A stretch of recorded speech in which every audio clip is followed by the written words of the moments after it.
Estudando o Céu e o Inferno. Um estudo sequencial da obra O Céu e o Inferno de Allan Kardec. Essa é a nossa forma de transmitir esperança, conhecimento e alegria.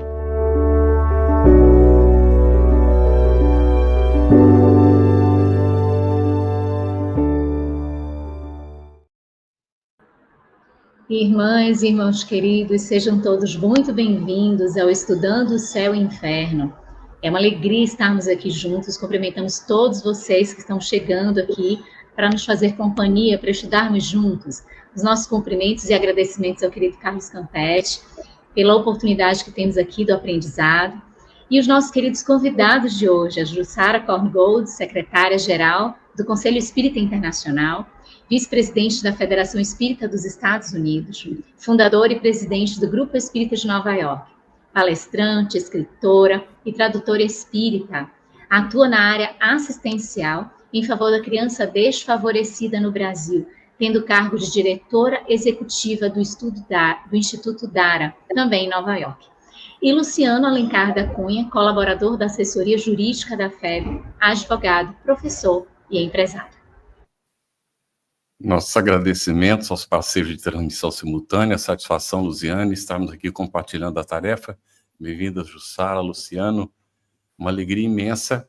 E lembrando aqui no início do nosso estudo que a Federação Espírita Brasileira não vende assinatura, a FEB TV, ela fez uma opção por solicitar, sempre que é possível, a sua colaboração espontânea, porque nós temos um corpo de técnicos que trabalham o tempo todo, se dedicam durante o dia, inclusive até à noite, quando é preciso, não é, para manter a nossa programação com qualidade no ar. A maior parte de nós trabalhamos voluntariamente, né? Todos que estamos na tela somos voluntários, mas é preciso, não é, também manter uma equipe técnica para a continuidade da tarefa. Então, a sua doação será muito bem-vinda. Hoje nós daremos continuidade à segunda parte de O Céu e o Inferno, nos exemplos do capítulo 2, Espíritos Felizes. Vamos ver aqui um médico russo, Bernardin, e a Condessa Paula. Nós temos uma pergunta para você, preste atenção aí. Os espíritos trabalham? O que é que eles fazem? Responda, escreva aí, coloque no chat os seus comentários e também apresente suas perguntas, suas dúvidas sobre o tema, que a gente vai aqui aproveitando, não é, no desenvolvimento da atividade. Nós vamos fazer a primeira pergunta para a Jussara, aqui sobre um médico russo. Estávamos examinando nos bastidores, né, Luciano, a respeito da identidade dessas personagens, mas não conseguimos localizar. Kardec foi muito cuidadoso, né, de manter o sigilo para a proteção das pessoas e da família, né, muitas vezes. Então, a gente pergunta quem foi pelas informações que vão aparecer aí, né, na revista, aqui no livro, né, no livro O Céu e o Inferno. Quem foi o médico russo que Kardec colocou entre os espíritos felizes e como ele se apresenta quando é evocado?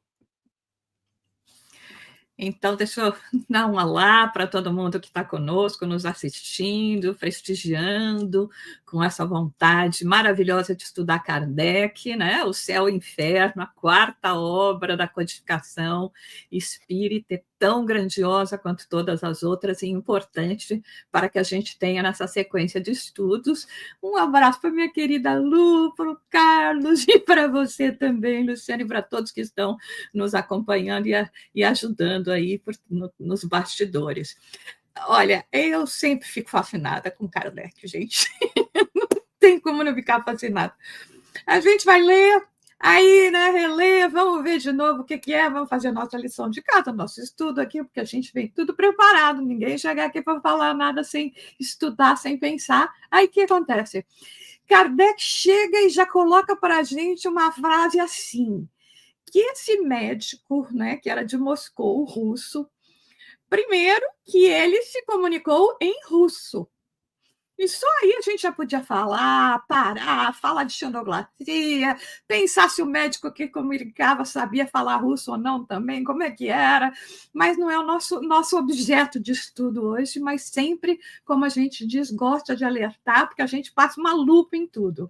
Mas aí como é que ele descreve esse médico russo? Ele diz o seguinte, que era um médico tão eminente pelo saber quanto pelas qualidades morais.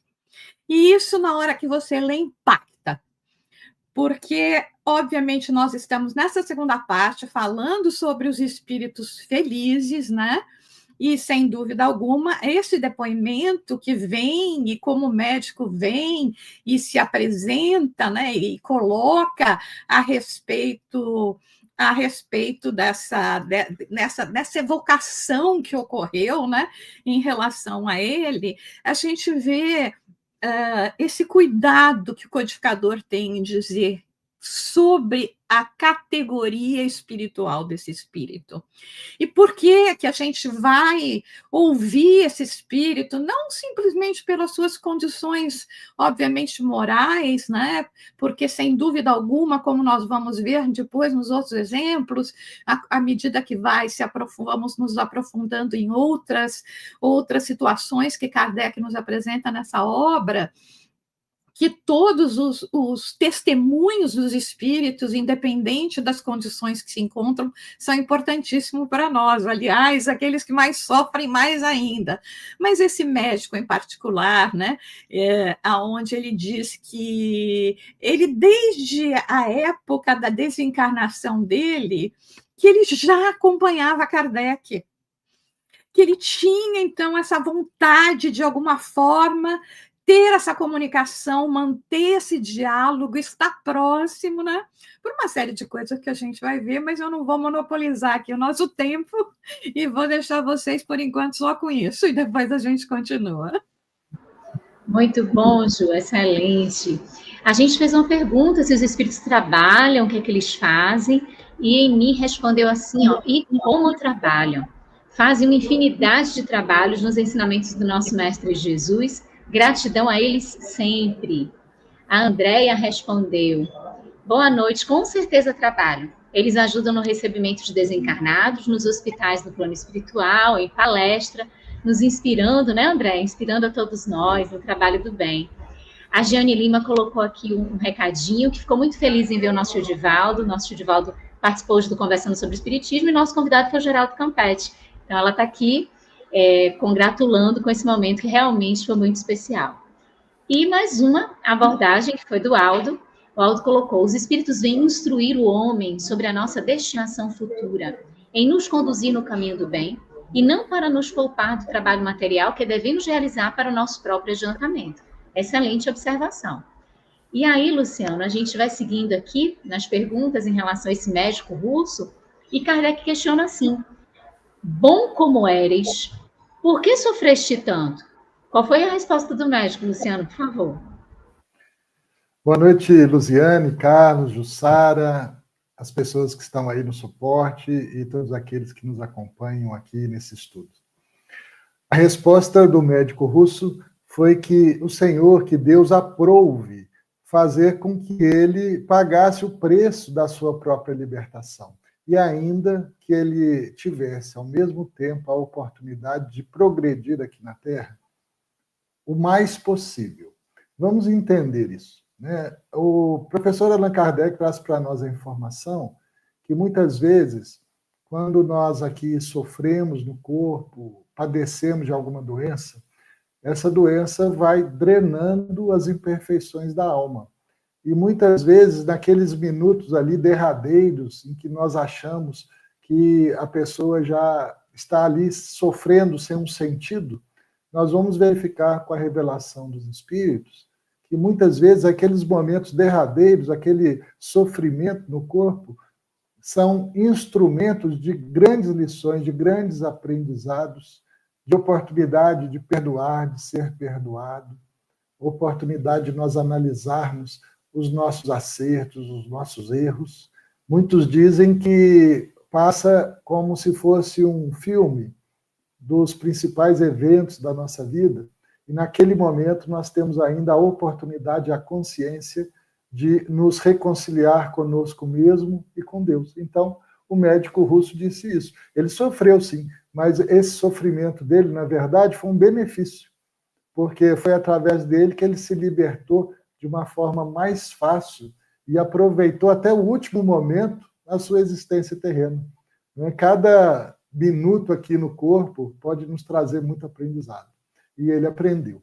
E o que é muito interessante para nós é que o professor Kardec traz o depoimento de pessoas que passaram pela experiência do passamento, né, da desencarnação, e logo vem nos revelar a experiência deles.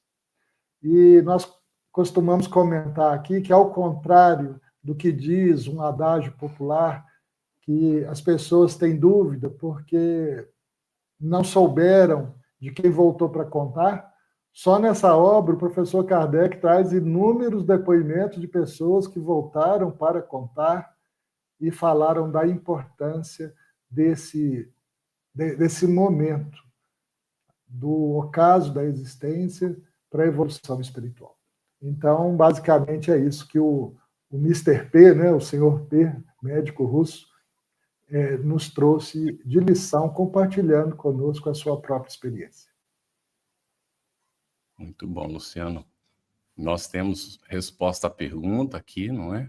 Os espíritos trabalham? O que será que eles fazem, hein? Patrícia Souza colocou: os espíritos não gostam de inutilidade e trabalham com muita vontade para o seu melhoramento e de quem possam ajudar. Aliás, eles querem o progresso de todos.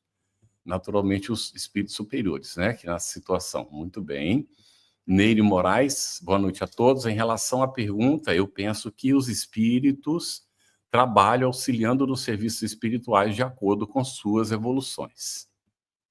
Mais uma aqui, da Mari Cleide. Com certeza os espíritos trabalham. Acredito que nos ajudam muito com orientação e assopram boas lições se estivermos em boa sintonia, conseguimos captar. Os espíritos guias espirituais fazem questão de nos ajudar porque são bons e evoluídos. Até a turminha dos esforçados, é assim que eu chamo os espíritos estudiosos. Muito bem, tem mais respostas e tem bastante. Vou ver mais uma aqui, né? Letícia Batista: os espíritos trabalham na seara de Deus sob o comando do Cristo Jesus, ajudando os aflitos encarnados, que somos todos nós, e os desencarnados também nos inspiram nos caminhos do bem que iluminam. Muito bem, Jussara, vamos juntar agora várias perguntas aqui, né? Tá. Comente sobre as respostas do médico russo aqui, as perguntas de Kardec. A ideia da morte causou-vos terror? O desprendimento foi doloroso? E o que sucedeu depois? Que regiões habitais? Logo deveis ter tido muitas existências? Tudo que a gente já teria que ter perguntado e ter respostas bem claras, né? Obviamente, ele, de acordo com o processo que ele explica aqui, né, para esse tipo de categoria de espíritos, né, de acordo com a vivência dele, de acordo com o preparo que ele já tinha, ele não sentiu, né, a morte física, que normalmente é o nosso terror, né? A maioria de nós não tem medo de morrer, a gente tem medo de não saber como é que a gente vai morrer, né? E se vai doer, entendeu? Se não doer, tudo bem, pode mandar, mas será que vai doer? E ele, da forma que ele descreve, né, ele fala que não, né, que foi assim, realmente, né, aquilo que bem que a gente tem aquele momento daquele estado em que ele simplesmente se viu liberto, né, e ele até fala assim, né, liberto daquela mísera carcaça. Então, quando a gente olha por essa perspectiva, né, e aí, né, Kardec até querendo saber, bom, mas aí para onde que você vai, né? Qual vai ser teu próximo endereço, né? A gente que faz tudo, né, com bastante estratégia, onde é que vai ser teu próximo endereço, né?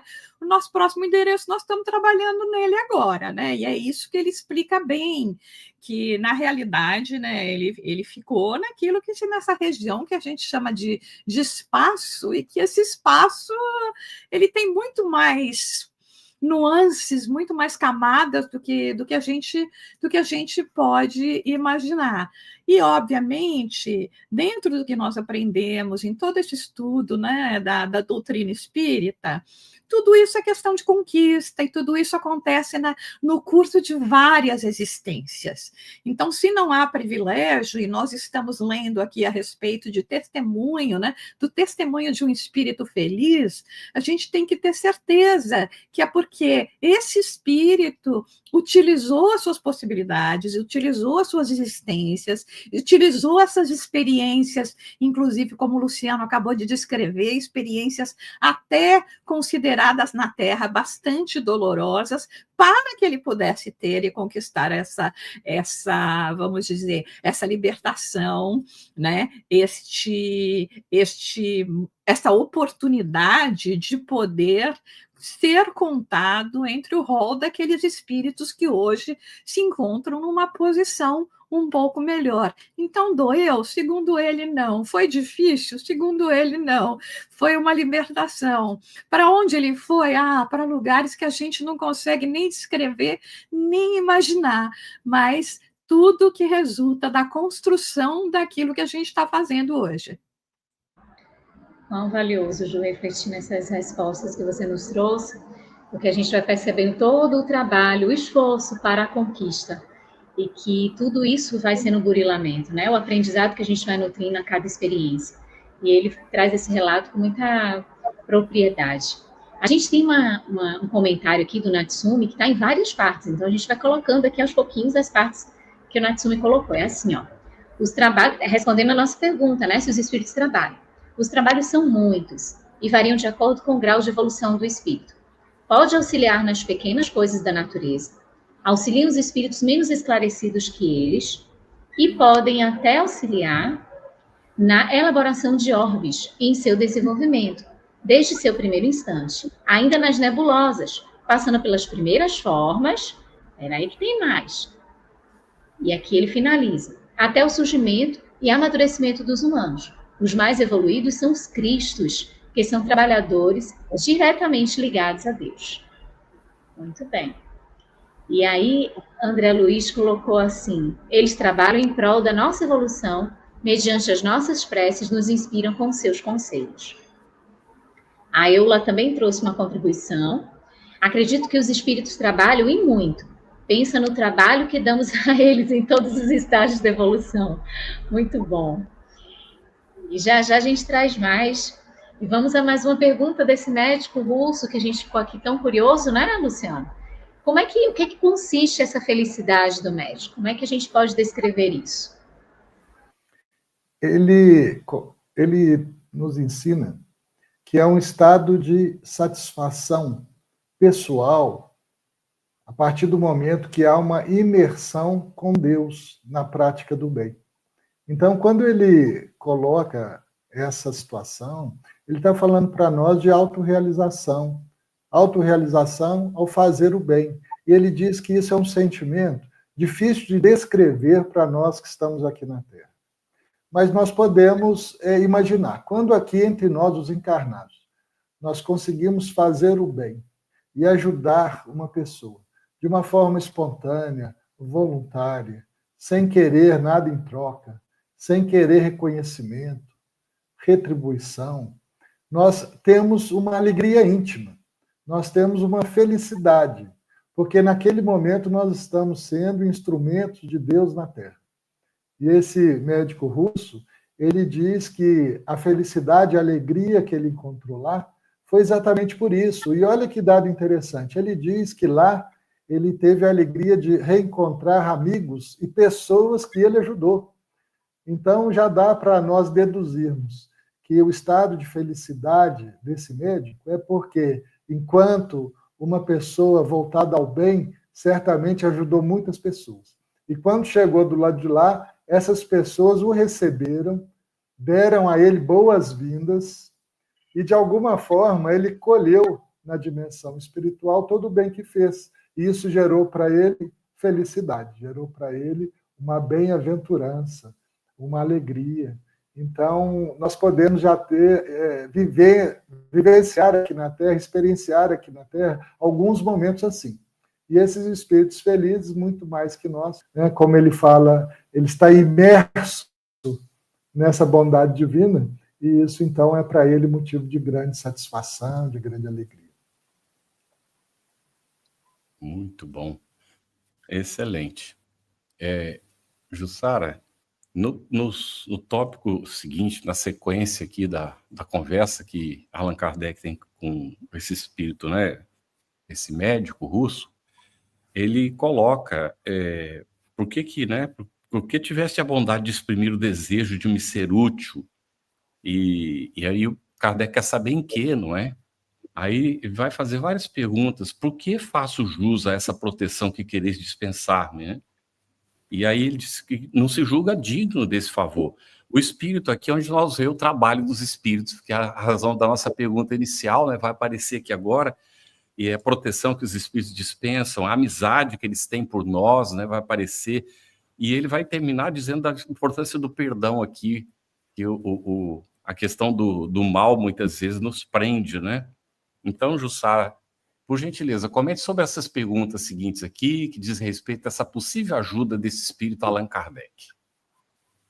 Essa é a parte que eu sempre gosto de lembrar sobre Kardec, né? E como ele nos ensina, além dos ensinamentos, além da missão que ele desempenhou. Então, eu imagino, né, que eu fico aqui imaginando, tá, gente?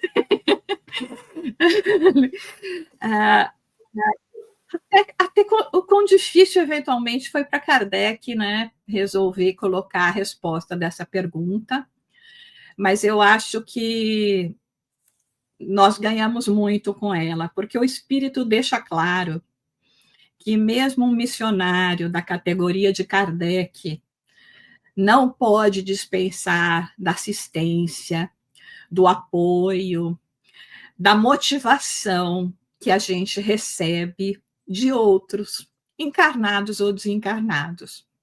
A gente sabe que essa obra é muito difícil, né? Então, quando você perguntou aí para o Luciano, né, o que é a felicidade, né, desse médico russo, eu fiquei pensando, por exemplo, para nós, a gente está aqui na quinta-feira à noite fazendo esse programa, fazendo essas reflexões, imagina quanta gente não vai entender isso e falar, esses aí são doidos. Então, imagina aqui, né, Kardec, nesse trabalho árduo, né, nos poucos anos, né, década e meia menos que ele ficou com a gente para realizar esse trabalho, né, e tudo, né, que a gente lembra, né, daquela conversa que ele teve com o Espírito Verdade, das acusações, né, de como ele estava sendo realmente provocado, testado, e aí chega um espírito dessa categoria, como diz Kardec, e vem dizer, eu me afeiçoo com você, eu me afeiçoo com a sua causa, eu entendo essa missão, e eu sei que vai chegar um momento em que essas dores, que esse desânimo vai chegar, né, os pedregulhos, como ele fala aqui, e eu quero poder fazer alguma coisa, eu quero estar do teu lado, que é isso que a gente quer desses espíritos amigos, é isso que a gente quer dos nossos amigos, né? Que nesse momento que a gente tem aquele titubeio, naquele momento que a gente faz algum... Sabe, eu não fiz nada, né? Porque Kardec nem fez nada, pobrezinho, só fez tudo de bom, né? Mas que vem e recebe, né? O amargor daqueles que não conseguem se equiparar e por isso tentam destruir aquilo que está sendo feito. Então, é muito, eu creio que para todos nós acaba sendo uma motivação enorme ler essa afeição que esse espírito demonstra, dizendo, por que eu me afeiçoo a você? Porque você trabalha pela causa do bem. Não é porque eu te conheço, não é porque eu te admiro, não é porque você tem intelecto, mas você se dedica à causa do bem. E eu sei que quem se dedica à causa do bem precisa estar amparado por aqueles que podem lhe dar esse sustento e essa motivação para continuar. Então, assim, né? Eu fico lá pensando no codificador e me emociona muito. Luciano, quer comentar alguma coisa desse tópico aí também? Eu gostaria sim, Carlos, porque o Espírito nos chama a atenção que a proteção dos amigos espirituais, ela está intimamente relacionada ao nosso comportamento e ao nosso propósito. E aí ele diz assim, olha, é necessário o ardor na prática da sã doutrina, né, das sãs doutrinas, é o cuidado de manter a fé daqueles que ouvem, quer dizer, estimular a fé alheia, aconselhar a caridade, a bondade, a benevolência, praticar o perdão das ofensas, que é uma das mais poderosas atenuantes do mal. Então, nós vamos verificar que esse espírito feliz é alguém que adquiriu muita sabedoria espiritual. E podemos aqui deduzir uma outra lei espiritual importantíssima, que é a lei da sintonia, da afinidade espiritual.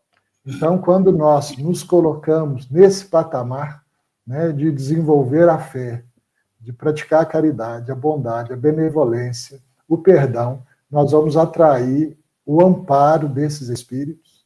E quando nós aqui estamos fragilizados, quando nós aqui estamos passando pelas nossas próprias expiações e provações, esses amigos comparecem e se colocam ao nosso lado para nos estimular a perseverança, a nós continuarmos a caminhada do bem, porque é o bem que vai trazer a felicidade, né? Então, essa observação aí me parece muito pertinente e foi colocada literalmente pelo médico russo.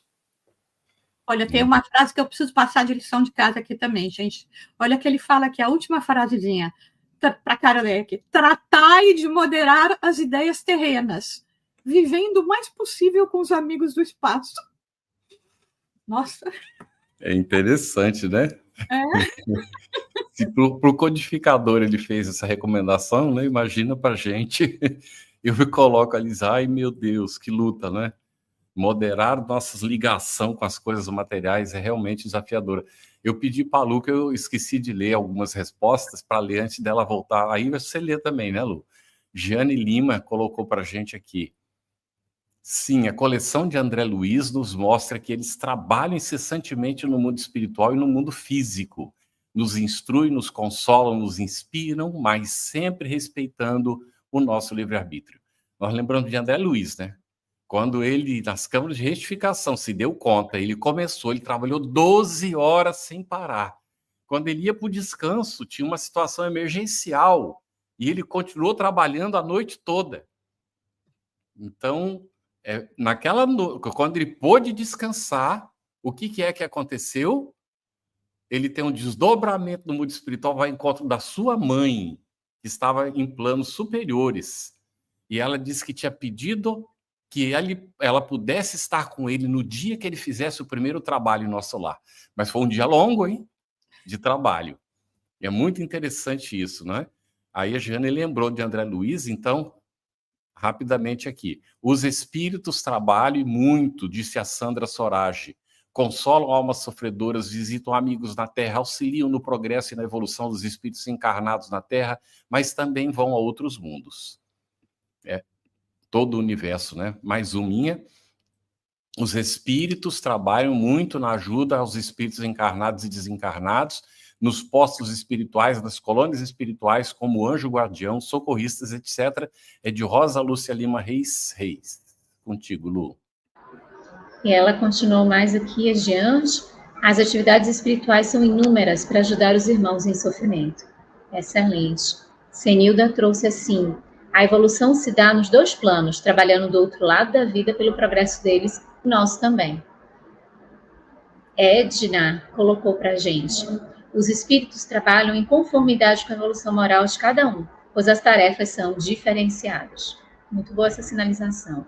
Eu, quando estava lendo o Médico Russo, eu não queria passar adiante, não, porque quando ele fala assim, que vai amparar nos desfalecimentos, que vai fortalecer os momentos de desânimo, que vai ajudar a carregar a cruz, arrancar do abismo, eu disse assim, eu quero ficar aqui, só lendo isso aqui, para atrair esses espíritos bons para esses momentos nossos de dificuldade. Mas aí a gente seguiu em frente e tem o Bernardin, que é um espírito que vem logo em seguida, da uma comunicação em Bordeaux, abril de 1862. E aí, Luciano, a gente queria que você comentasse um pouquinho sobre ele, sobre a principal lição que a gente pode aprender com esse espírito, por favor. Ô, Luziane, o Bernardin é um espírito que ele mesmo diz esquecido, anônimo. E ele passou por uma servidão muito cruel. Diz ele que provou todas as injustiças, as fadigas, dissabores, como subalterno que ele era. E ele era castigado, ele era alguém que sofria muito. Ele teve a sua mulher ultrajada, as filhas foram raptadas, e logo depois repudiadas por aqueles raptores. Os filhos dele estimulavam as guerras de pilhagem, e depois acabaram enforcados pelas faltas, até pelas faltas não cometidas. Então, assim, é alguém que viveu entre 1400 e 1460, né? Nós estávamos aí no século XV, né? Um período da humanidade muito sombrio, né? A Idade Média, com muita crueldade, muita tristeza. Mas o que ele nos ensina nisso? Primeiro, ele era teísta. Ele sabia da existência de Deus. E ele orava. Ele pedia a Deus que o amparasse. Sabe qual que é o maior pedido que ele fazia? Ele pedia a Deus que desse a ele força para suportar o peso da existência sem queixumes, sem reclamação, sem lamúria. E aí, esse é o principal ensinamento do Bernardin. E eu fico aqui perguntando para mim mesmo e para vocês. Será que nós já aprendemos a passar pelos nossos desafios sem reclamar? Ou nós ainda estamos nos queixando de tudo? Vocês já observaram que nós nos queixamos até do clima? Se esfriou, sim, se esquentou, se choveu, se ventou, nós reclamamos até do clima. Você imagina das nossas situações morais e dos desafios que nós vivemos, né? Então, se a gente der um passo atrás e olhar para a Idade Média, certamente nós passamos por lá. Mas será que nós fizemos como Bernardin, que aprendeu a suportar todas as dificuldades sem a queixa? Né? Essa é a grande interrogação que nós podemos nos fazer. E eu já lhes digo, respondendo por mim, ainda não aprendi de forma suficiente a lição do Bernardin. Tenho que queixar menos e trabalhar mais. Muito interessante, né? E vejo que viveu de 1400 a 1460. E eu, enquanto estava, um pouquinho antes do Luciano começar a falar, que a gente reclama, né? A gente reclama, se fez vento, reclama, se está sem vento, reclama, se tem sol, reclama, se chove, poxa, mas logo agora, né? E eu estava ouvindo aqui, eu estou morando em Barbados, né? E o mar vem e bate nas pedras, né? Do local onde eu estou. Não tem propriamente uma praia, né? Mas de vez em quando o mar recolhe e faz uma prainha. Mas hoje o mar está feroz. Eu estava justamente pensando em, nossa, mas como está forte? Será que as pessoas estão ouvindo? Eu coloquei um fone de ouvido que abafa um pouco o som ambiente, né? Para ver se... Mas, gente, hoje o mar está com tudo, rugindo. É muito interessante isso, né? Aí, esses dias, estava dizendo, fomos dormir do outro lado de lá, que é o lado da rua. Os carros passando faz menos barulho do que o mar. Porque os carros passam de vez em quando, e o mar é o tempo todo. A gente acaba se habituando, né? A gente se acostuma com tudo. Mas é interessante que a gente tem que se vigiar, porque reclama mesmo, né? Murmura todo o tempo. E uma das características da rebeldia é ficar murmurando, né? É uma das características da rebeldia, a inconformação. É como se a gente estivesse resolvendo questões do passado agora, tentando solucionar os nossos problemas e criando outros problemas, né? Por causa da nossa... Reclamamos de tudo. Da pessoa que fez o serviço, se não fez o serviço, como é que fez o serviço, se não fez bem, que não sei o quê. Está sempre aquela... uma questão de realmente... Bernardin deixa uma lição muito interessante aqui, não é? Eu diria que resumir isso, ser mais resignado, né, Lu? Pode falar. Ô, Carlos, no finalzinho, o Bernardin fala a missão dele, e eu achei isso divino. A minha missão é guiar centros espíritas, aos quais inspiro bons pensamentos, ao mesmo tempo que me esforço por neutralizar os sugeridos por maus espíritos. Olha que tarefa linda, gente. Eu achei tão incrível esse depoimento, né? Porque a gente tem que pensar o seguinte: nós estamos falando, né, que nem o Luciano disse, de um espírito que viveu em 1400, no século XV, que se comunicou 4 séculos depois, né, para trazer essa mensagem com Kardec. Mas a maneira como ele se coloca já, né, como espírito tendo vivido no século XV, ele diz o seguinte: eu tinha a fé verdadeira, a fé pura. Então, quer dizer, você imaginar esse espírito, né, esse invisível, né, na condição de vida que ele tinha, com um espírito que, obviamente, foi colocado por razões e que já, né, 6 séculos de diferença da gente, já diz, eu vivia a fé pura, não vivia a fé que era manipulada pelos homens. Quer dizer, isso é tão impactante, né? De você olhar em um espírito que vem nesse acompanhamento da obra da codificação, né? Junto com a falange dos espíritos, do Espírito Verdade, e que vem ainda com essa missão, como a Luziane falou, né? Através inspirar aqueles que, como ele, há tantos séculos atrás, agora estão procurando viver como missionário da fé, viver essa fé pura, né? A gente atrasou um pouquinho, mas enfim. Mas vamos caminhando, né, Jussara? Sabe, fez me lembrar, Jussara, do meu pai, né? O papai está desencarnado. E a Marta Antunes tem uma mediunidade muito interessante. Ela se lembra dos sonhos que ela tem. Muitos sonhos ela lembra, né? E ela, então, trouxe o relato e disse, sabe no que é que ele está trabalhando? Que ele pediu para trabalhar. Ele está trabalhando na recepção das pessoas que desencarnam sem conhecer muito bem a realidade espiritual. Ele adorava conversar com as pessoas para esclarecer o que é o espiritismo. Realmente era uma característica dele, né? E diz que lá no mundo espiritual ele pediu essa tarefa.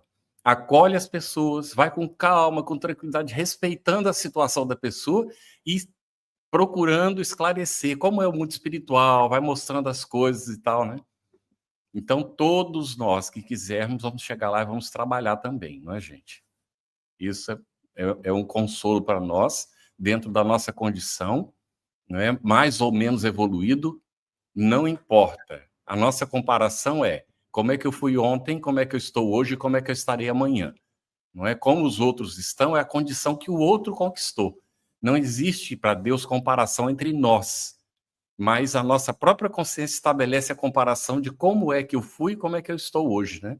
É um consolo para a gente, mas é um exemplo esse de Bernardão, né? Foi bem curtinha, né? Aqui a colocação do Kardec foi buscar um espírito que viveu num período bem anterior e que é um espírito feliz. Era já naquele tempo, ele tinha fé verdadeira, né? Como chamou a atenção, né, no comentário. Vamos então, mas é rei. Na resposta à pergunta, os espíritos trabalham. Vemos nas obras de André Luiz a diversidade de atividades executadas nas colônias espirituais por diferentes níveis evolutivos de espíritos. É incrível, não é? Lembrando da veneranda fazendo o discurso sobre o pensamento em nosso lar, e ela dizendo que poucos espíritos que estão em nosso lar trabalham para ascender. A maior parte se prepara para retornar à Terra ainda no cumprimento, né, do seu projeto evolutivo. Aqui da Neide Oliveira, gostaria de saber o número da rádio. Alguém falou em algum rádio, gente? Alguma coisa assim? Especifica melhor, Neide, que a gente não está sabendo do que se trata aqui. Vamos ver se o pessoal dos bastidores perceber, eles falam para a gente retorna, tá? Silvio Chico Holderbaum. Sim, trabalham, principalmente em atividades que tragam benefícios para seu desenvolvimento e preparação para as próximas encarnações. E mais uma. Lennon, boa noite. Como dissociar o conceito de trabalho entre um norteador salutar do indivíduo do contexto social dos homens, onde prevalece a máxima de exploração como foco na obtenção da riqueza material, é uma pergunta dele, né? Acho que a gente pode atender, está relacionada com a questão do trabalho, e aí seria para a Jussara agora, né? Você gostaria de responder, Jussara, ao Lennon? Lennon, obrigado. Porque eu estava aqui querendo ser um espírito de porco e não estava falando nada. Agora eu vou falar. Porque se fosse perguntasse para mim, espírito trabalha, eu vou falar, não. O espírito está sempre envolvido em ocupações úteis. Até porque, por causa disso que você falou, né? Porque a gente tem uma conotação de uma palavra, né, que ela tem muitos sentidos, né? Esse sentido que você colocou, né?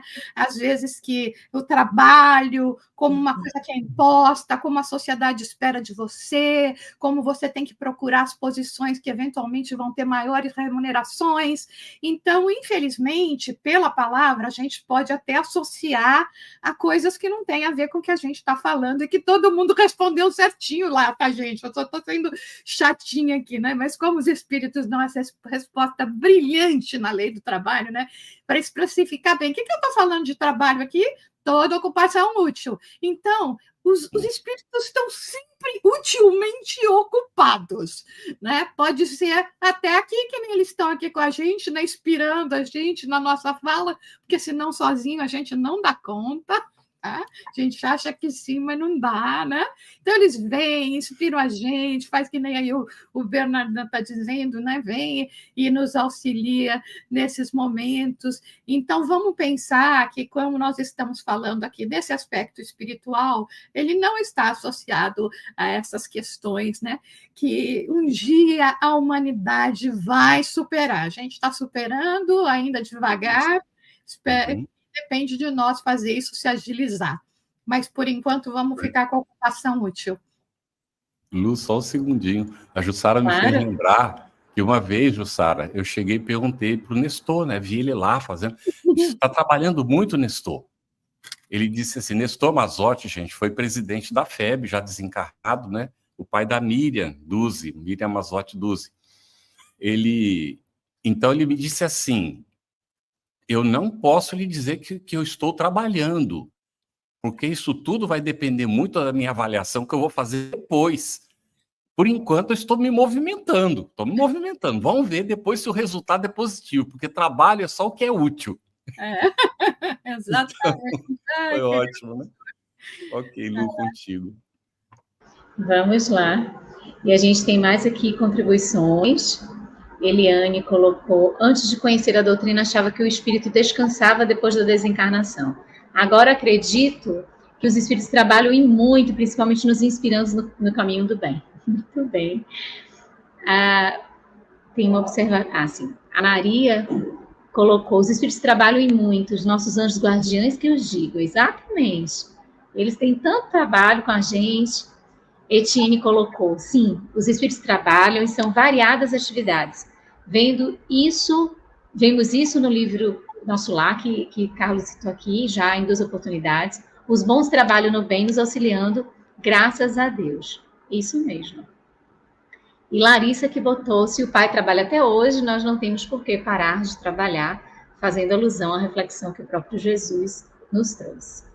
E aí, a gente vai saindo aí do Bernardão e vai entrando mais uma personagem, mais um espírito que traz valiosa experiência para a gente, é a Condessa Paula. E aí, Luciano, você pode apresentar para a gente quem foi a Condessa Paula e por que Kardec apresenta ela como um exemplo de caridade? A Condessa Paula mandou esse texto em alemão e ela se comunicou 12 anos após a sua desencarnação. E ela foi considerada uma mulher caridosa, bela, jovem, rica, de estirpe ilustre, uma condessa, uma nobre. E, obviamente, que tinha poder econômico e poder político. E o que ela fez do poder econômico e político dela ao longo da sua existência? Segundo o relato trazido pelo professor Allan Kardec, ela conseguia ir ao encontro daqueles que sofrem, daqueles que precisavam de algum tipo de ajuda. E a tarefa dela era enxugar lágrimas, era acolher os desesperos, era aquela que acalmava, era aquela que, no anonimato, só tinha como testemunho do seu trabalho aqueles infelizes que ela assistia. Era aquela pessoa que encontrava os infortúnios ocultos.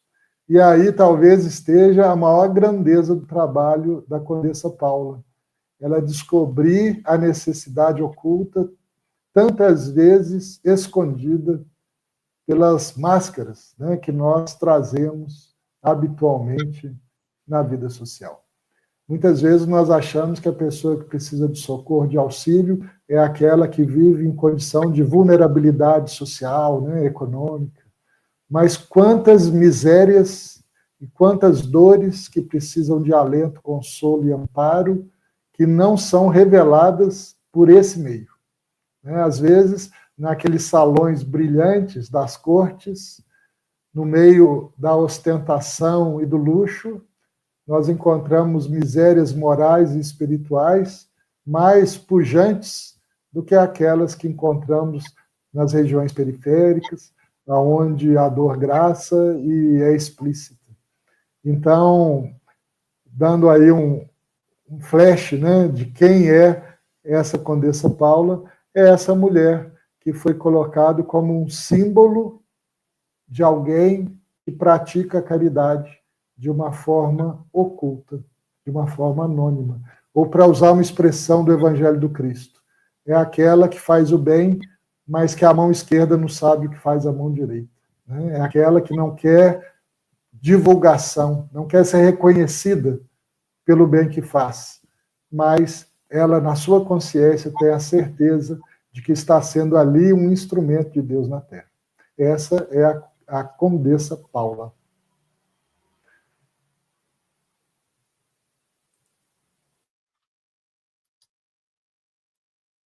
Microfone, Carlos. Seu microfone está desligado. Eu estava comentando que já vem a pergunta para a Jussara na sequência da Condessa Paula, mas antes o Beto colocou uma resposta aqui: dificilmente tudo fica na inércia, e com os espíritos, então, o trabalho e a instrução nunca para. O trabalho edifica o espírito e o homem. É tão interessante, né, gente? O Márcio José Reis: trabalham muito em minhas preces diárias, agradeço sempre aos espíritos que me acompanham nessa caminhada. E é interessante como eles nos auxiliam, né? Maria Alva Ribeiro: sim, pois os espíritos estão sempre em evolução moral, intelectual e espiritual.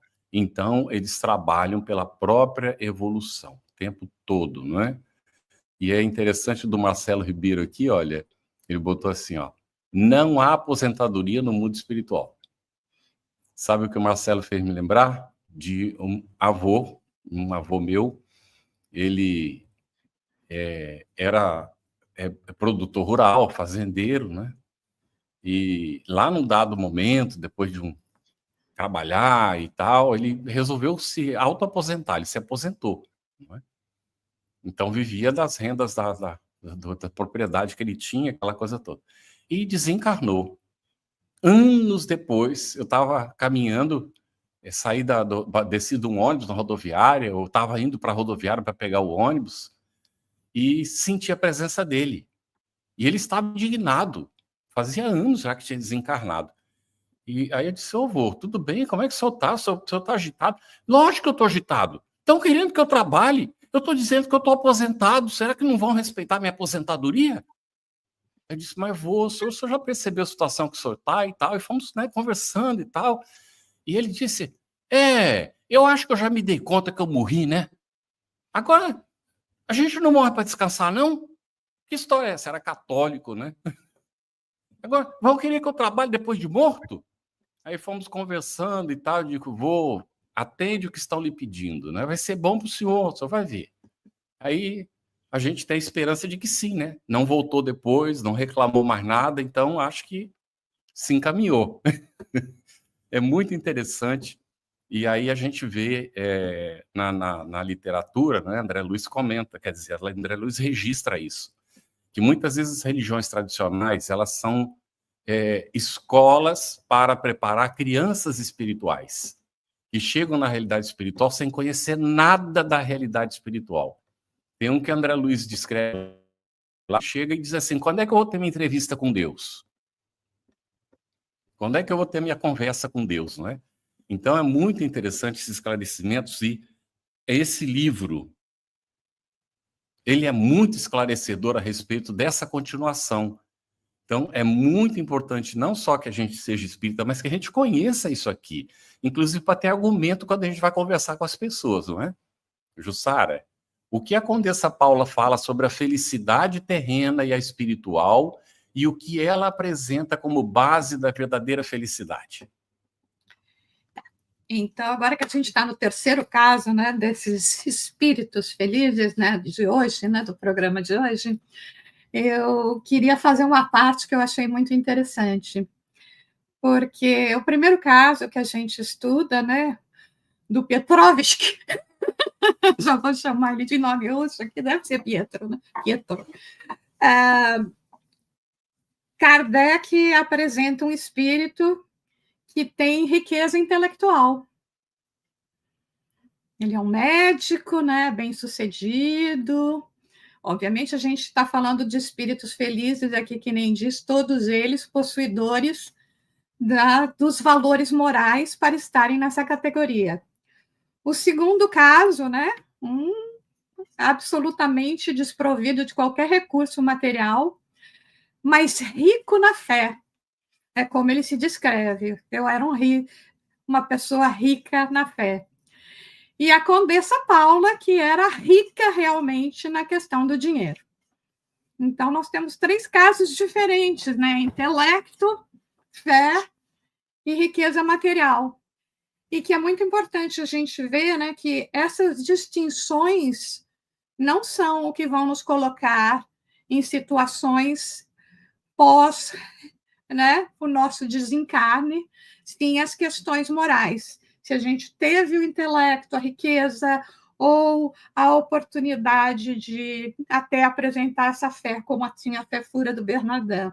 E a Condessa Paula, então, né, como a gente fala, quando você pensa, dizendo, mas ela não era rica, ela tinha tudo.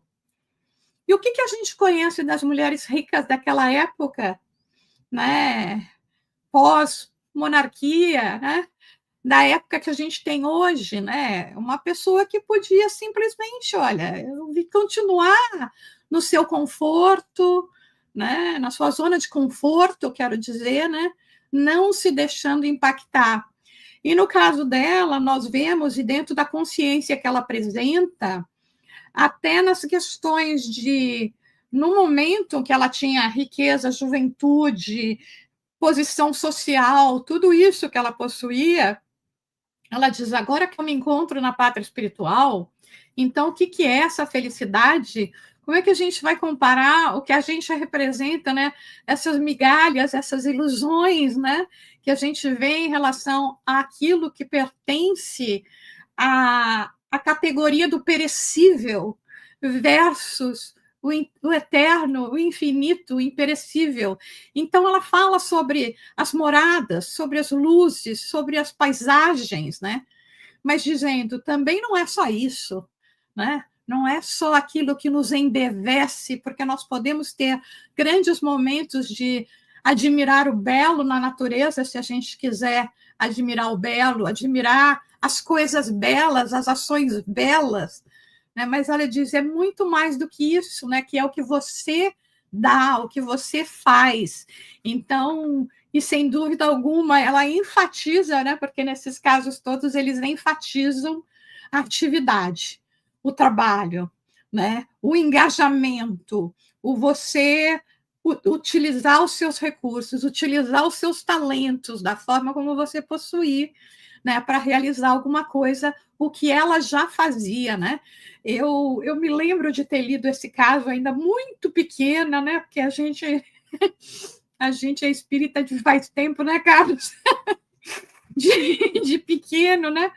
Não façam contas, não, por favor. Ninguém faz conta nada, não. Mas assim, e eu lembro de ter lido esse caso, né, do que ela que conta no Evangelho segundo o Espiritismo, eu lembro perfeitamente, porque teve 2 casos que me impactaram muito quando eu li o Evangelho ainda na minha bem adolescência, pré-adolescência, e um deles, né, o da mulher cega, que queria restituir a visão e nunca conseguiu, e aí eu fiquei triste com aquele caso. Mas e esse da Condessa Paula, né, que ela sai fazendo ajuda, e aí quando a filha pede, mãe, deixa eu ajudar, ela fala, bom, mas você vai ajudar como? Entendeu? Porque se eu te der alguma coisa para você fazer, sou eu que estou fazendo, não é você. E eu lembro que na época, né, assim, ainda dentro daquilo que eu não entendia direito, né, mas aquilo me chamou a atenção, né, e aí conforme, né, vai sendo esclarecido, né, no Evangelho, né, como ela tinha que realmente, né, a questão né, do ensinar, do aprendizado. Então aqui você veja, né, que além da bondade que ela fazia, ela continua sendo uma multiplicadora de bens. Porque eu não vou e faço. Eu ensino como você pode fazer. Eu te ajudo a te direcionar para como você pode também usufruir desse bem e realizar algum bem. Então, eu acho que nisso tudo, e como ela começa depois a descrever aqui a felicidade, que a gente vai falar logo mais, é muito impactante para todos nós. Você descreveu muito bem, Ju, e foi mostrando aí as múltiplas facetas da riqueza e como a gente pode utilizar e multiplicar esses frutos, né? As verdadeiras riquezas. Muito bem. Luciano, a gente traz a pergunta que qual é a ocupação dos espíritos, conforme a Condessa Paula descreve? Os espíritos, eles se encarregam, acima de tudo, de nos inspirar para a prática do bem e para o aperfeiçoamento moral de cada um de nós. Ela sempre diz que a posição que os espíritos felizes ocupam são aquelas posições daqueles que se comprazem em ajudar o próximo, em fazer o bem, em aprender, em serem úteis, em transformar as realidades a partir daquilo que pensam, daquilo que fazem, daquilo que inspiram. Os espíritos felizes, eles são, então, em última análise, os grandes inspiradores de nós outros que estamos buscando o caminho da luz. E é curioso, Luziane, que ela faz algumas comparações entre o que nós encontramos aqui no mundo como objetivo, como felicidade, e daquilo que ela conseguiu encontrar lá no mundo espiritual a partir desse movimento, dessa atividade, dessa vida espiritual. Então, por exemplo, algo que me chamou a atenção aqui, a situação da música. Ela diz aqui que os nossos concertos aqui mais harmoniosos não se comparam às melodias que fazem lá vibrar as fibras da alma. Então, olha só que coisa interessante, né? Ela está falando do universo vibracional.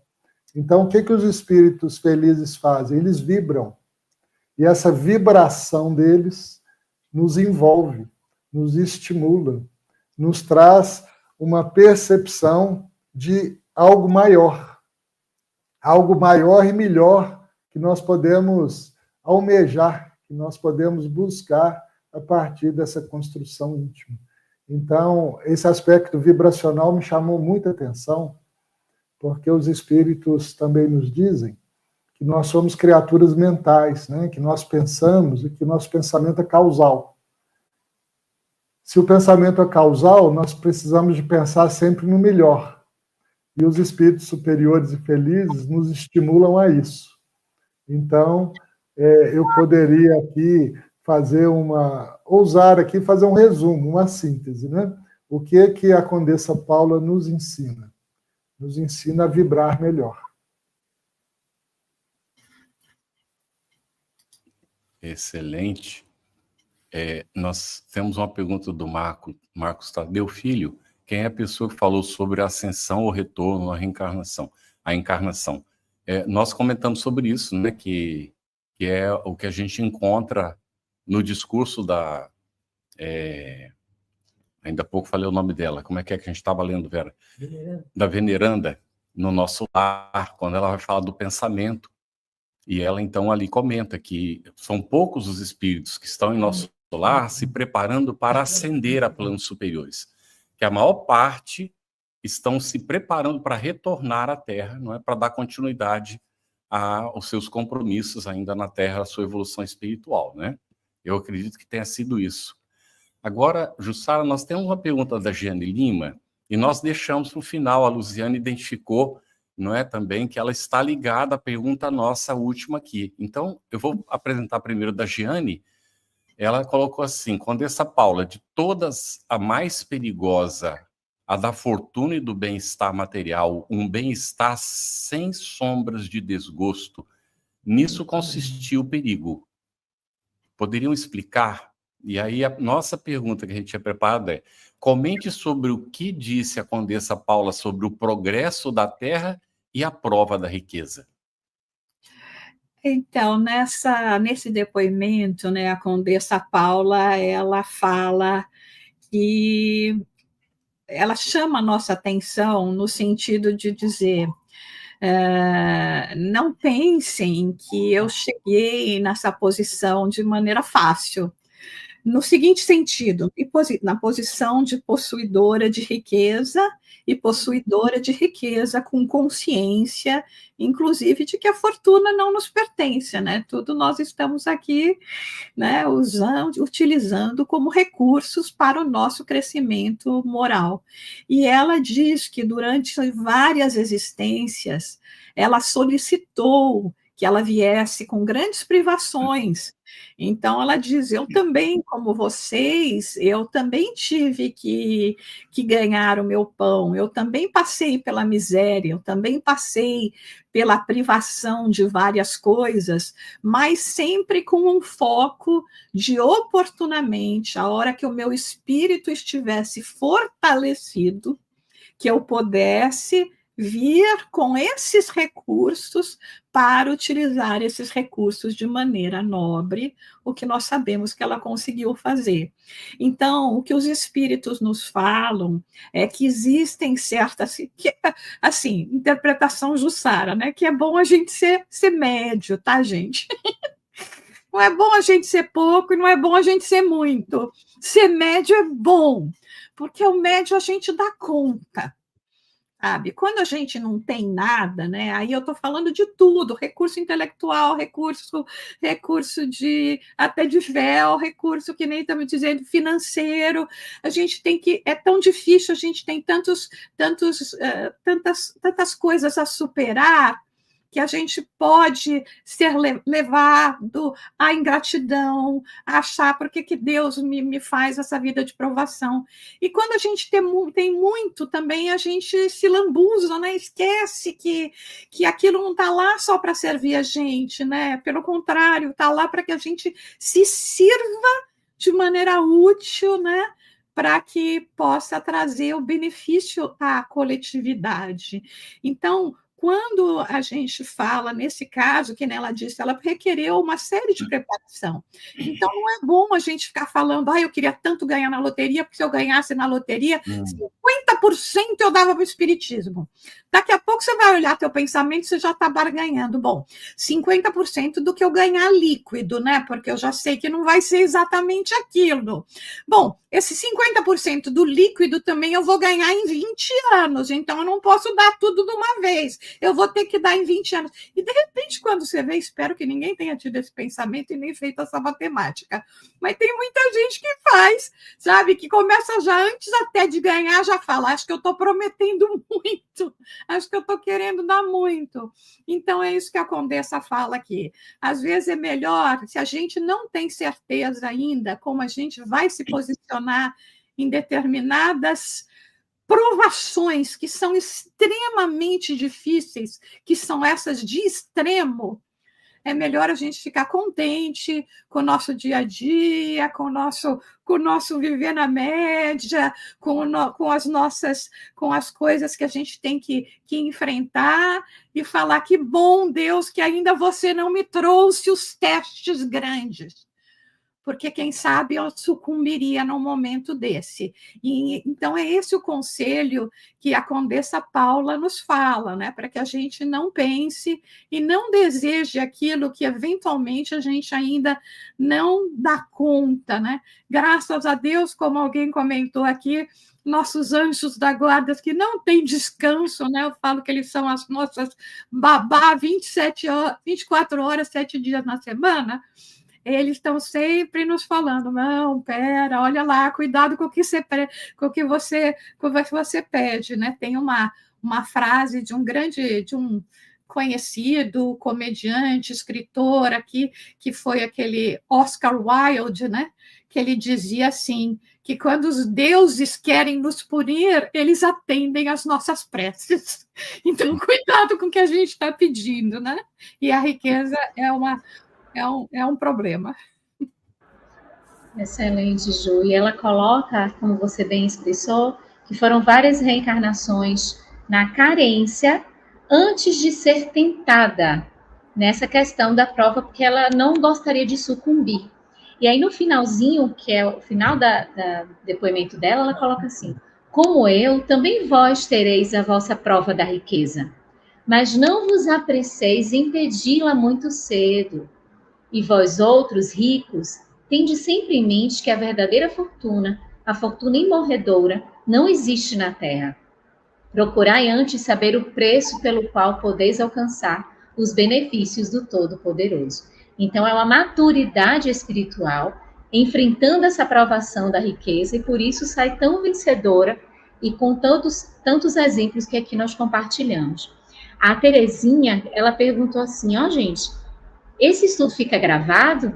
E ó, aqui a resposta, Terezinha, ó, a gente pode encontrar, Terezinha, todos os amigos, a gente pode encontrar todos os estudos nesse link que está aí aparecendo para a gente, o canal aqui do YouTube, a gente acessa os encontros, material de estudo, além do Telegram, que a gente também pode acessar e ter mais informações sobre os nossos estudos.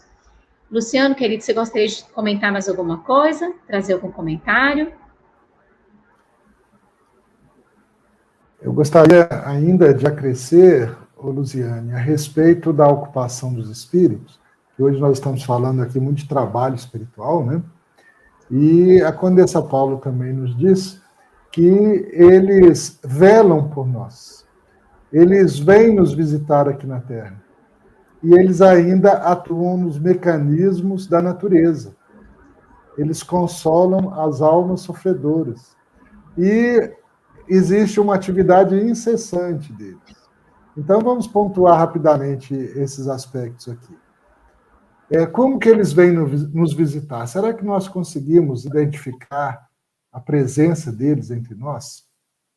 Se nós utilizarmos o recurso da prece, vamos conseguir entrar na sintonia e compreender a presença deles. Como o Carlos aí comentou, né, da possibilidade do sono, né, enquanto o corpo dorme, nós espíritos podemos nos emancipar do corpo e estarmos na companhia dos nossos amigos espirituais, que vão certamente nos orientar, nos ajudar naquele momento, principalmente no momento de dúvidas. E quando nós voltamos para o corpo, aquela situação muitas vezes fica clareada para nós, nós temos um entendimento melhor, e aí podemos tomar as melhores decisões. Mas ainda chama atenção, na fala da Condessa, a intervenção dos espíritos nos fenômenos da natureza. Olha que interessante. Né? Imaginemos, nós falamos um pouquinho atrás aí de clima e etc. Temos que lembrar que Deus dá a esses espíritos, um pouco mais adiantados, a possibilidade de presidirem fenômenos naturais.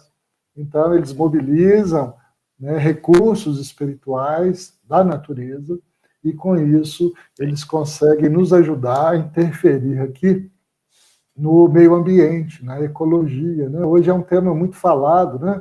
A sustentabilidade, o equilíbrio ecológico, o equilíbrio ambiental, e poucas vezes nós temos essa abordagem, que os fenômenos da natureza, eles são dirigidos pelos espíritos um pouco mais adiantados por ordem divina, né? De acordo com as leis de Deus que presidem e que dirigem os eventos naturais. Então, me parece uma ocupação enorme, né, Carlos?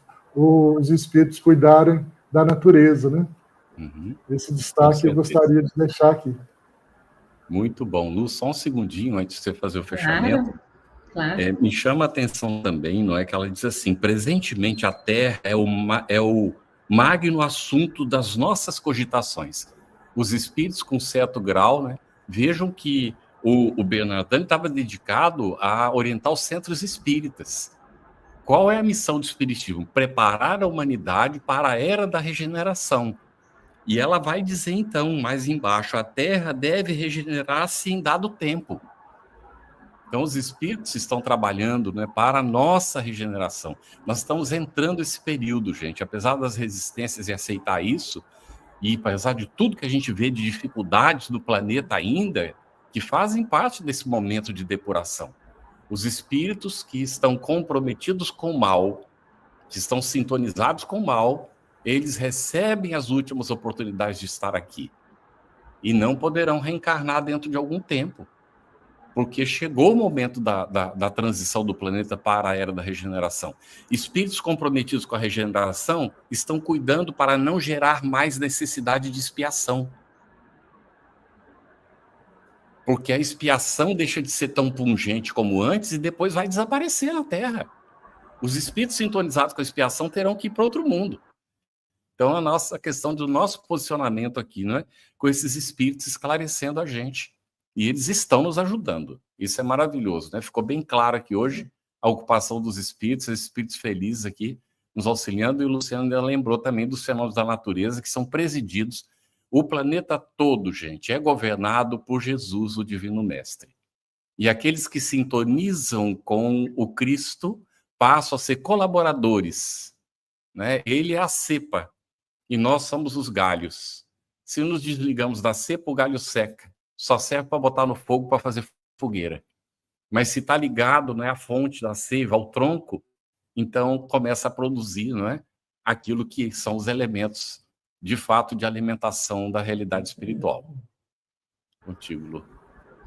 Vamos lá. Só mais uma observação que a Jane Lima colocou dos estudos maravilhosos da FEB, das obras básicas. Nós temos mesmo, estão todos gravados, alguns já finalizados, como o Livro dos Espíritos, como o Evangelho segundo o Espiritismo, e outros em andamento, como esse aqui do Céu e Inferno, a Gênesis, enfim. A gente pode estudar, aperfeiçoar, refletir, e o que é mais belo, juntos, um ajudando ao outro nessa busca pelo esclarecimento, pela instrução. No próximo encontro, daremos continuidade a essa segunda parte, intitulada Exemplos. Nós estamos no capítulo 2, que tem por título Espíritos Felizes, e na próxima semana nós vamos estudar Jean Renaud e Anthony Cousteau. A gente sugere sempre que vocês tragam seus comentários, as suas perguntas, para que enriquecermos o nosso estudo. Muito bem. Lembrando, né, Luziane, nesse papel de regeneração aí da humanidade, da Terra, cada um de nós tem o seu papel, né? A Condessa deixa claro. Então, nós podemos nos perguntar assim, e qual que é, então, o meu papel, a minha missão? O que eu posso fazer pela regeneração do planeta? Fica aí essa reflexão. E todos podem contribuir. Todos nós podemos. Estamos aqui recebendo essa oportunidade, né, na Terra. Muito bom. Então, nossos agradecimentos a Jussara, né, por essa contribuição preciosa, Luciano também, a Luziane Bahia, né, por essa parceria aqui na atividade, a equipe da FEB TV, o pessoal que está nos dando apoio na produção, nos bastidores. Também queremos agradecer aos parceiros de transmissão simultânea e que os bons espíritos nos amparem e Jesus nos guie sempre. Até o próximo encontro.